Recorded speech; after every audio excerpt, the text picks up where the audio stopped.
First today, though, a judge has branded a boy aged 12 Britain's worst rioter. The boy was seen handing rocks to rioters outside a hotel housing asylum seekers, throwing stones at police and attacked a bus during disorder in Manchester. 3 days later, he was part of a group looting shops. The judge said the boy was more involved in the violence and disorder than any other defendant coming through these courts, telling him it's time to stop letting your mum down now. The mother has said she was very worried about her son's behaviour. So in these situations, where does the blame lie? It's a 12-year-old boy. Does the 12-year-old have to take responsibility, albeit under the age of 18, or is it still down to the parents, Kelly? Oh, I think it's both. I mean, I feel quite sad that you've got a 12-year-old boy and there's probably multiple of them involved in such violent anger and hatred, such as the riots, because of what they stood for. So firstly, you just think, why on earth is he out there anyway, at 12 years old? And, like, who's given him that sense of belief that it's OK to do what he's doing and for the reason to do it? Because did he actually understand the reason, or is he already involved in, you know, kind of this act of violence or creativity? And that's what I wonder. And also, I think that, for me, you know, is there role modelling going on? You know, you mentioned the mum, but most young people are not taught about hatred. They're not taught about violence. It has to have been stemmed from somewhere within his setup. And role modelling can come from your family or, of course, your friendship groups. You follow, you do what they do to be part of something. And do they have to have consequences? Absolutely. Because you hear so much where the children go, I'm a child. Or so what? You're doing something like an adult. Yeah. And, I mean, so there should be consequences that they don't know, that they can get in trouble. But if you're going to do something with so much hatred and hurt, because remember all the people that got hurt from that, you should be sentenced or dealt with like an adult. Yeah, well, I mean, obviously we don't know a great deal about the setup of this 12-year-old's life, family life and everything else. We do know in terms of the law, children under 10 can be arrested or, arrested or charged with a crime. There are other punishments that can be given to children under 10 who break the law. Children aged between 10 and 17 can be arrested and taken to court if they commit a crime, which is what has happened now with this 12-year-old. Sentencing will happen further down the line. So something will happen, yes. Yeah, it's just to what extent, isn't it? Yes, to what extent. And obviously, I think it's... I mean, gosh, there's lots of trouble back home, obviously, when I was growing up in Northern Ireland, but God forbid there was anything like that going on, certainly as a 12-year-old. Not that I would have been involved in riotings, but I wouldn't have been allowed out of the house for fear something would happen to you. You know, you just got mixed up in something. But again, having said that, there'll be a lot of parents sitting at home going, I'm at the end of my tether with this child. I've done all that I can. They're not listening. There are always different perspectives on it, but on the face of it, it's the 12-year-old.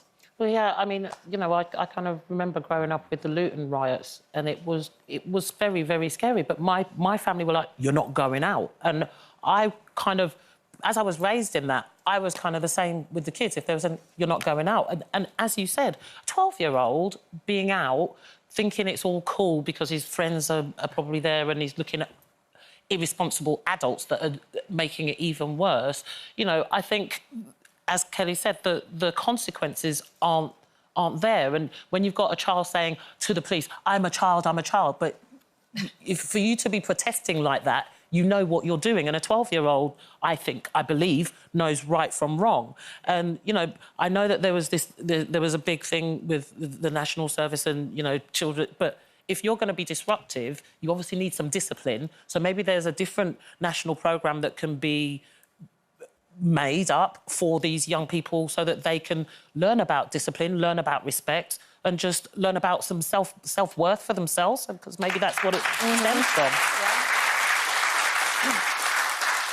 And it's a tough one for any parent to have to deal with, isn't it? It's really tough. And obviously you kind of go, well, what environment are they growing up in that they can think like that and behave like that? And are they hearing the language that the parents are saying? But equally, like you said, I don't want to say that every bad kid, it's because they've got really bad parents. Because like you said, some parents, and even in a parental form, we're very limited to what we can do now with our children. You know, if I went out and did that when I was a kid, I wouldn't want to go home because I would hate the consequences at home if my mum or my dad knew I was doing stuff like that. But we don't have even that control now. I think education's massive, you know, is so important. I'd like to kind of flip it a bit because I am so sick to death of these uneducated, can't swear on telly rioters that are happening, because I think half of them don't even know what they're protesting about. They're going out to get a new pair of trainers and an iPhone to stop deleting. You know, and they don't know how to protest. They don't know how to do a protest in an intelligent manner of trying to get their point across, because their point doesn't make sense. And it was proved yesterday with the amazing Abdullah, who saved that 11-year-old girl who's Muslim. You know, and I want to go out now with that and go, are these the people you're protesting against? The person that saved that girl's life? You're tarring everyone. You know, to me, I want to get these protesters on a boat and send them out up there and go, I'd rather the people that are here, thank you, the nice people, off you go, because you're never going to change, I don't think, you're never going to change that form of racist, you know, just that mentality. It just doesn't make sense to me. But I want to focus on all the good people that have come out of it, the protesters who went against them in Brighton, you know, who came out against the protesters, and you think, oh, and Walthamstow, and this is the thing. I think you're watching the news, you can just think everything's bad and everything's evil, and actually there are still good people in the world. Like, you have to cling on to that, or you can't watch the news anymore because it can be soul destroying. Shocking. Like I said, the little boy was 12, and he will be sentenced later on in the year. So it'll be interesting to see the outcome of that, and if it has any effect on another 12-year-old watching the news as well.